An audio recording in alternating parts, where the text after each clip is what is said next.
Good morning, everyone. Good to see all of you here. I do want to say, this service is getting full, right? All right. If you don't want to sit so close to someone and you don't have kids that need the childcare resources, we do have a service at 8:30. Okay. So you're more than welcome to come to that service. If you need a wake-up call, give me your number. I'll be more than willing to give you a call so that you can be up in time. But here's the thing. If we want to continue to reach more and more people, see more and more people get baptized, we're going to have to make room for more and more people. Our hope is that we continue to grow, and likely in the fall, we're probably going to go to a third service and likely either a Saturday evening or a Sunday evening. And we're going to figure that out and figure out which one you would rather go to, Saturday evening or Sunday evening. So just bear with us. I understand parking is an issue, of course, and seating capacity is an issue, and it is warm in here right now, isn't it, right? No? Everybody good? All right. All right. Some people, I can't please everyone, but I'm a little warm too, so let me turn the AC on for a little bit here. Okay.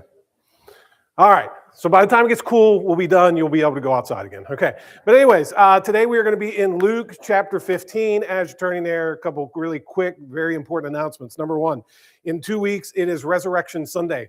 We're going to celebrate the resurrection with all three campi. So Tyrone, Bellwood, and Juniata, we're all going to gather together at the Tyrone High School auditorium.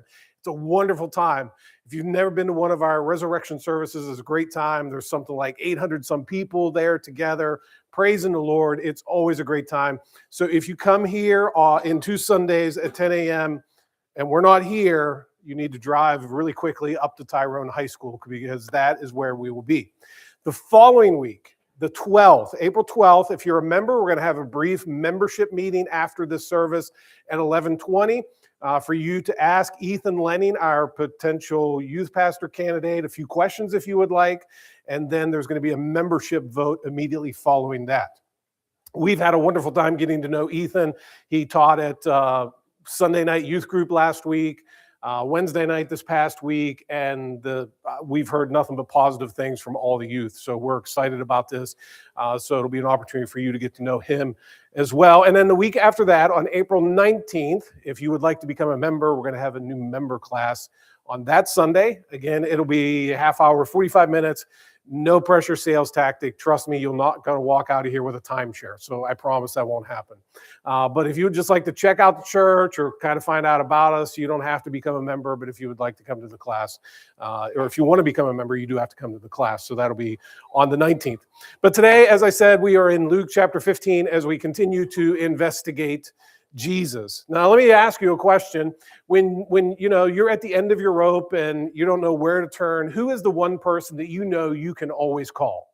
It may be a parent, it may be a relative, a cousin, a neighbor, a coworker, but who is that one person that when it gets bad, you know who you can call? It happened to me back in the 1900s when I was in college, and I was home from college for the summer, and I was driving around in my beautiful Steeler black Dodge Omni. There it is. If you look close enough, that is my girlfriend, now wife, Beth, sitting in the driver's seat.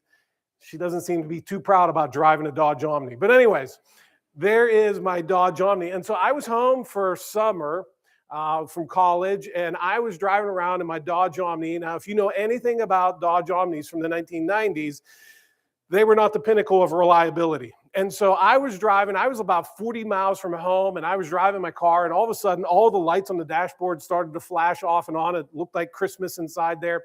And then all of a sudden, the car just died, and I had to coast into a water bottling place.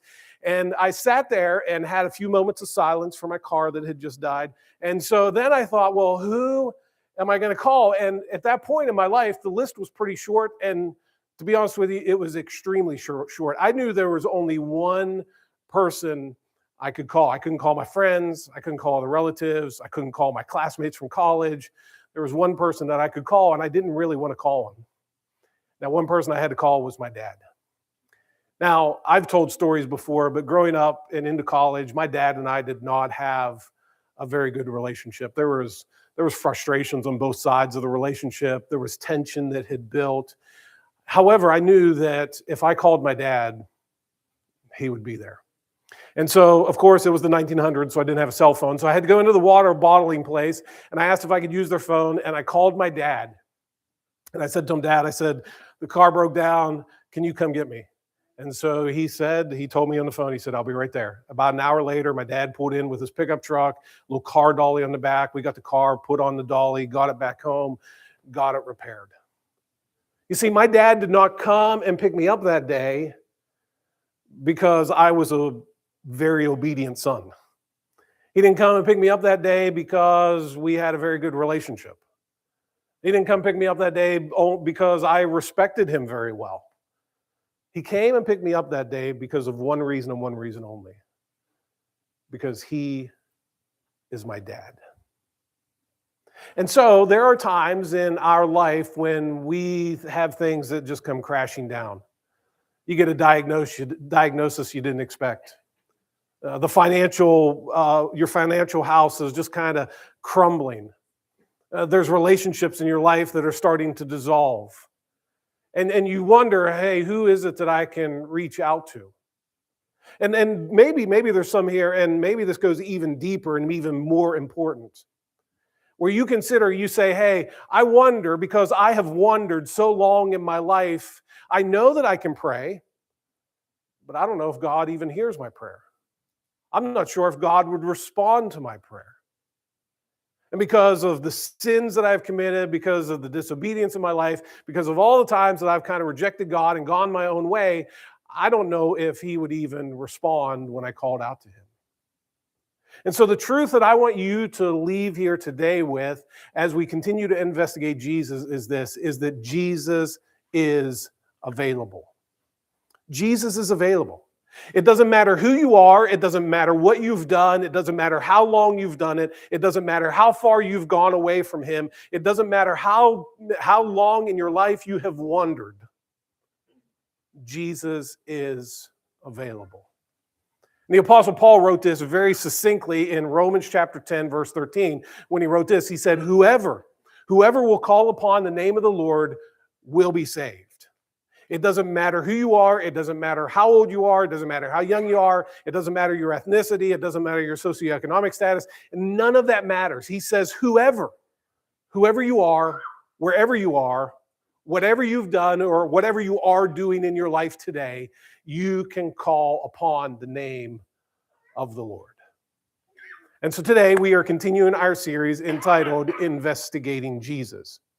And this is taken from the Gospel of Luke. And Luke, if you remember from the first week I shared with you, in Luke chapter 1, verse 1, Luke said, hey, he wrote down, I have thoroughly investigated everything. I went and I talked to the eyewitnesses. I talked to the people who were there. I interviewed the people who heard what Jesus said, who witnessed the things that Jesus had performed. And I talked to all of them. And I wrote down all of this stuff so that you would be able to read this and believe that Jesus is who he said he is. And we are going through the Gospel of Luke and we're examining Jesus because if Jesus is who he said he is, it changes everything. If Jesus is who he said he is, then it means that we cannot just casually dismiss or ignore Jesus. If Jesus is who he said he is, it means that we just don't have a laissez-faire attitude concerning Jesus. And as Jesus said in Luke chapter 14, verse 27, your memory verse through the series is this: if anyone wants to be my disciple, they must take up their cross and follow me. If you want to be his disciple, it's going to require you to sacrifice. It's going to cost you something. It's going to require you to give up what you want in order to pursue after the things that Jesus wants. If Jesus is who he said he is, that's the only appropriate response. And so as we began this series in the first week, we saw that Jesus is perfect. And we looked there how Jesus was in the wilderness for 40 days and he was fasting. He hadn't eaten anything and he was being tempted by the devil. And every temptation the devil threw at Jesus, Jesus came out successful. In every way that you and I have fallen and unable to keep the commands of God, Jesus kept them all. And so in light of that, we asked you to trust his perfection, not your performance, because the truth is you and I, we can't be good enough. Jesus was good enough in our place.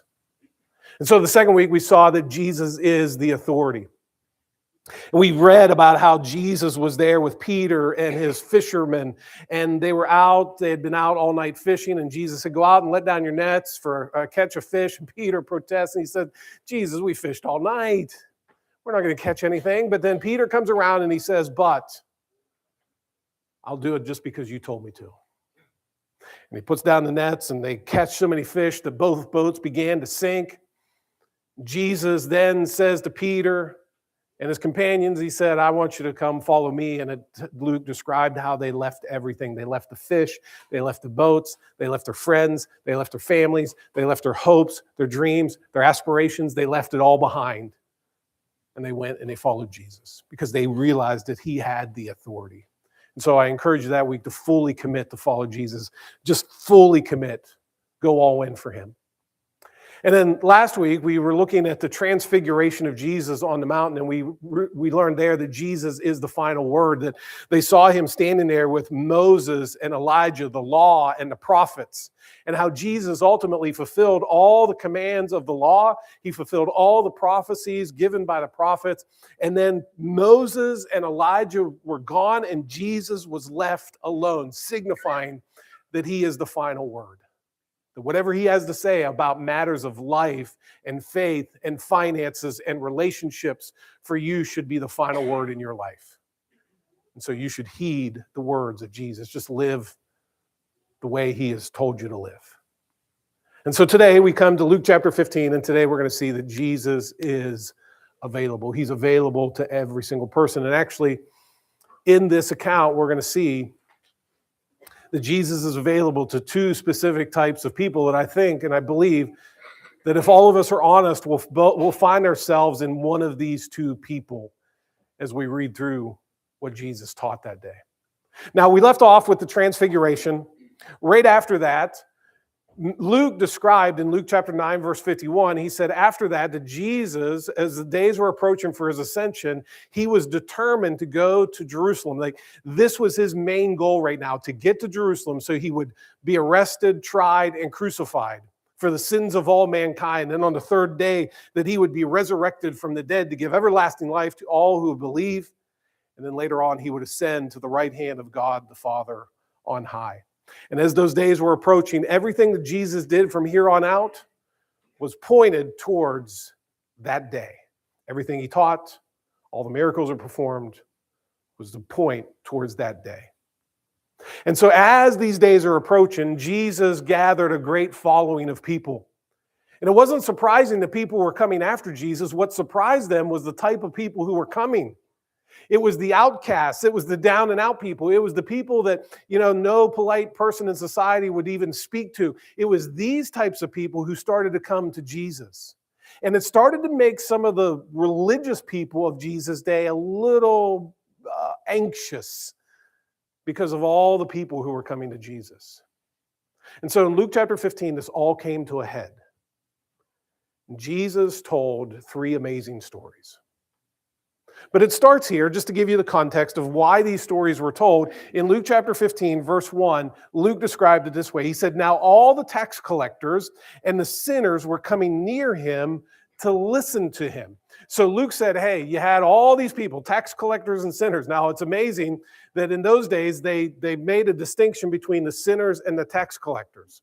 The sinners were those people who were they were defiled because of their profession or because of their background or because of just the actions they had taken in their life. But then there was the tax collectors. The tax collectors were even worse than the sinners, and the sinners were like, we don't even want to be associated with the tax collectors. So they made them a whole separate category. And what we discover here is that the worst of the worst were coming to hear the best of the best. Did it ever occur to you that the people who were nothing like Jesus liked Jesus? And Jesus, who is nothing like these people, liked these people.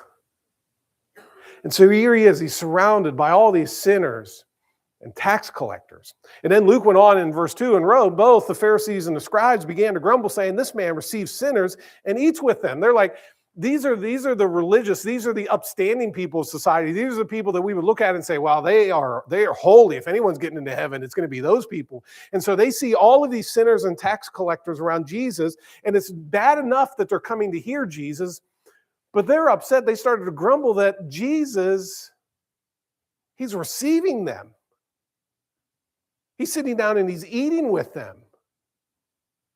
I mean, it's bad enough that he allows them to listen to him, but now it seems as though he actually likes these people. This is frustrating to them. And in that setting, Jesus told probably the three most famous stories that he ever told. Three stories that people who aren't even part of church probably know these stories. It was a story about a lost sheep and how the shepherd went and found that sheep and brought it back and everyone celebrated. It was a story about a woman who lost a coin. She swept the floor, moved all the furniture until she found the coin and everyone celebrated. And then he told the story that almost everyone knows. That was the story of a prodigal son. And that's what I'm going to read today. And hopefully you'll be able to see yourself in one of these two sons. And as you see yourself in one of these two sons, that you'll understand that Jesus is available to you. So let's start here in verse number 11 of chapter 15. And the first thing that we see here is that Jesus is available to the unrighteous. He's available to the people who they would say were sinners and tax collectors and the people who were the outcasts, the people who were not religious. Jesus is available to the unrighteous. And so Jesus started his story with these words. He said, a man had two sons. The younger of them said to his father, "Father, give me the share of the estate that falls to me." Now you have to kind of read between the lines here to understand what this son was asking. The son was saying, "Hey, Dad, I really wish you were dead. And I've been hoping that you would die, but you just keep on hanging on here. And so since you haven't died, how about this? How about we just pretend you're dead and you give me my share of the inheritance?" And I can only imagine that the sinners and the tax collectors are standing there and they hear this part of the story and they're like, "I'm glad I'm not as bad as that kid. Like, at least I didn't want my own dad dead." And so they're amazed as Jesus begins the story. And so then it goes on and Jesus said, so he divided his wealth between them. So the story goes from bad to just bizarre. I mean, it's bad enough that the son wants his dad dead, but it's more bizarre that the dad would actually grant his wish. Now, spoiler alert, I assume most of you know how the story ends, but spoiler alert anyway, so you can plug your ears here. I think Jesus tells the story this way to really illustrate another truth, is that the father knew the best way to get his son back to him was to let him go.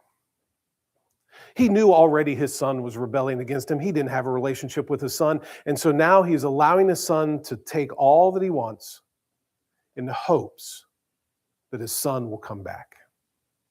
And so he divided all this wealth between them in verse 13. And not many days later, the younger son gathered everything together and went on a journey into a distant country. He waited for the check to clear the bank. He gathered together everything that he had. And Jesus said he went off to a distant country. Literally, the word there is that he went to a remote place.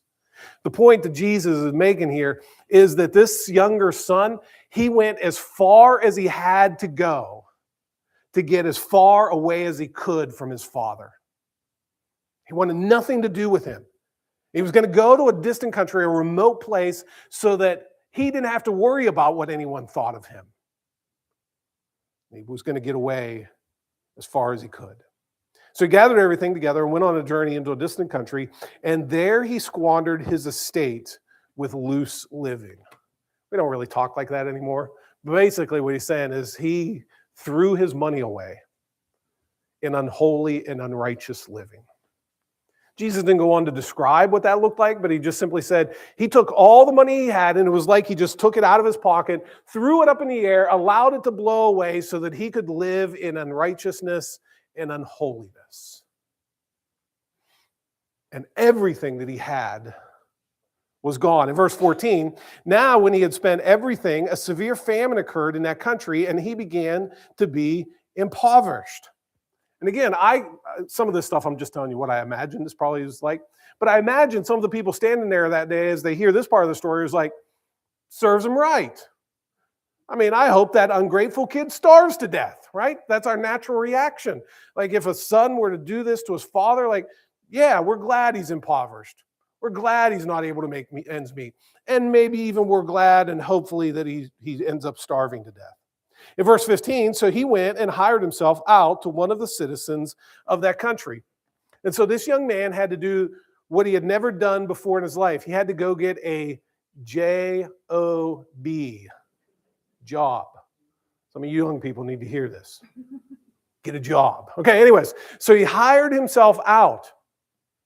Literally, the word that Luke used here that Jesus talked about is the idea of being glued together with someone. It's the same word that's translated when Jesus talked about marriage, how a husband and wife are to glue themselves to one another. And so this young man, think about what's happening here. He's a Jewish man, young man. He goes off into a distant country, and now he is glued together with a Gentile. And he becomes the servant of this Gentile. And not just his servant, but Jesus made matters even worse when he said he hired himself out to one of the citizens of that country, and he sent him into the fields to feed swine. He's a swine herder. This is like the lowest degrading job for a Jewish person to have because swine were considered to be unclean animals. And so here he is. He's a servant to a Gentile feeding pigs. But then his degradation ends up going to despair. In verse 16, he said, and he would have gladly filled his stomach with the pods that the swine were eating, and no one was giving anything to him. He didn't have enough. This job that he had, he wasn't even making enough money to satisfy his hunger. And he was going around, he was asking other people to help him out, but nobody had anything to spare either because there was a famine in the land. And so he's looking at the food that the pigs are eating. He says, boy, that looks tasty. To which some of the people are standing there and are like, well, good. I'm glad that happened to him. And his degradation turned to despair, and his despair got him to the doorstep of demise. He almost dies here. In verse 17, but when he came to his senses, he said, how many of my father's hired men have more than enough bread, but I am dying here with hunger?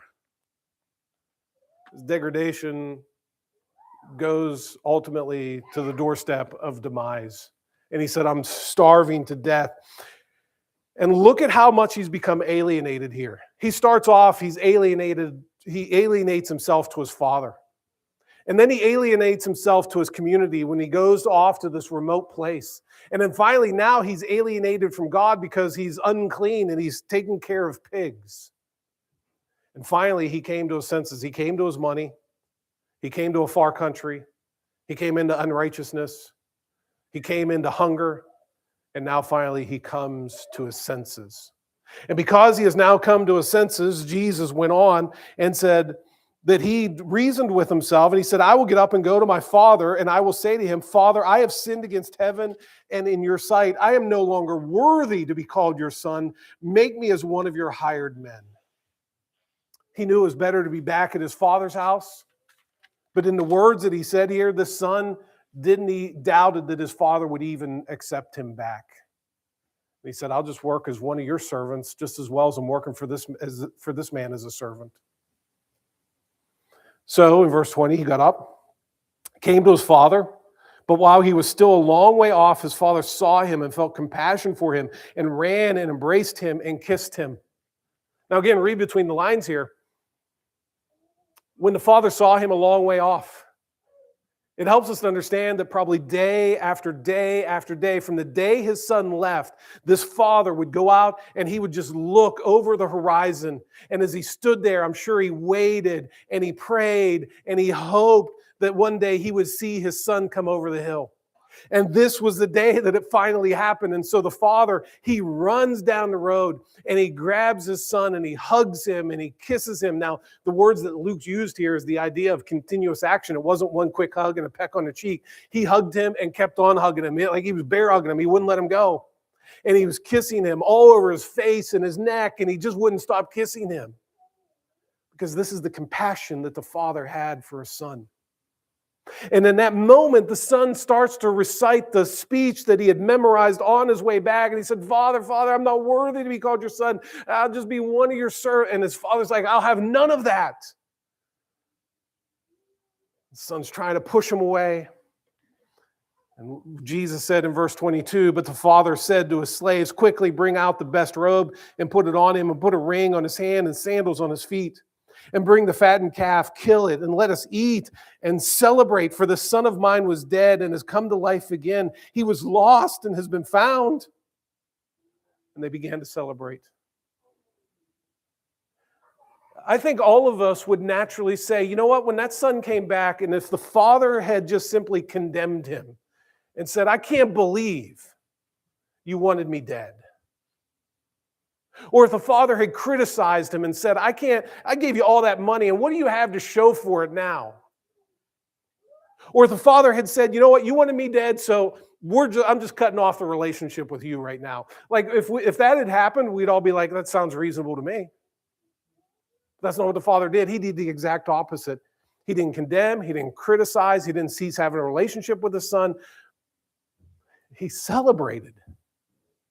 He celebrated because his son who was gone is now back. His son who was dead is now alive again. His son who was lost has now been found. And he said, the only thing we can do is celebrate because my son has been returned to me. And what we see here is that Jesus is available to the unrighteous. And Jesus is always available. And that's the part of the story everyone knows. It's the part of the story that most of us want to identify with. But there's a second part of the story, and the second part of the story shows us that Jesus is available to the self-righteous. The people who live in their pride and their arrogance, that they believe that they have it all together and they're good to go.